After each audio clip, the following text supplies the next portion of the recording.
Assembly సాక్షిగా గత ప్రభుత్వం హయాంలో తల్లులను అవమానించారని మంత్రి టీడీపీ జాతీయ ప్రధాన కార్యదర్శి నారా లోకేష్ ఆరోపించారు. ఇవాళ మహానాడులో తొలి రోజు ఆయన మాట్లాడుతూ తెలుగు ప్రజల కోసం పోరాడుతోంది కేవలం టీడీపీయేనని అన్నారు.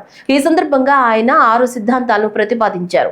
తెలుగు జాతి విశ్వఖ్యాతి, యువగళం, స్త్రీశక్తి, అన్నదాతకు అండగా, పేదల సేవల్లో సోషల్ రీ ఇంజనీరింగ్, కార్యకర్తలే అధినేత అంటూ నాయకులు కార్యకర్తలకు సూత్రాలను వివరించారు. ఈ 6 శాసనాలను భవిష్యత్తులో తప్పకుండా అమలు చేస్తామని పేర్కొన్నారు. అందుకే తెలుగుదేశం పార్టీలో కార్యకర్తలే మన అధినేత. ఈ రోజు మేమందరం ఈ వేదిక మీద నుంచున్నామంటే దానికి కారణం తెలుగుదేశం పార్టీ కార్యకర్త చెమట. ఆనాడు చంద్రబాబు గారు ఒక్క పిలిపిస్తే బాబు షూరిటీ భవిష్యత్ గ్యారంటీ చేశారు. నేను ఆనాడు నియోజకవర్గానికి వచ్చి మాట్లాడా, శంఖారావం చేయాలి, ప్రతి గడప తొక్కాలంటే మీరందరూ తొక్కారు. అందుకే కార్యకర్తలందరూ చెప్తున్నా, నాయకుల చుట్టూ తిరుగుతాం కాదు, ప్రజల చుట్టూ తిరగండి, మిమ్మల్ని ఎత్తుక్కుంటా వస్తుంది ఈ తెలుగుదేశం పార్టీ. కార్యకర్తలే తెలుగుదేశం పార్టీ బలం, బలగం.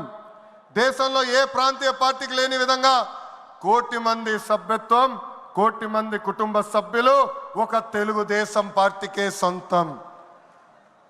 పార్టీ ఆవిర్భావం నుంచి కార్యకర్తలకు అండగా నిలబడింది తెలుగుదేశం పార్టీ.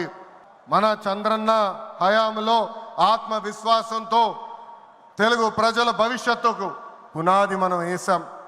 ఇప్పుడు అదే స్ఫూర్తితో ప్రజలకు, పార్టీకి, కార్యకర్తలకు మంచి భవిష్యత్తు అందించాలన్న లక్ష్యంతో సరికొత్త నినాదాన్ని రూపొందిస్తున్నాము. దీనికోసం 6 శాసనాలు నేను ఈరోజు మీ ముందు ప్రతిపాదిస్తున్నా.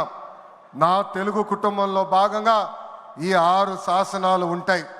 మొదటిది తెలుగు జాతి విశ్వఖ్యాతి, 2 యువగలం, 3 స్త్రీ శక్తి, 4 పేదల సేవల్లో సోషల్ రీఇంజనీరింగ్, 5 అన్నదాతకు అండగా, 6 కార్యకర్తలే అధినేత.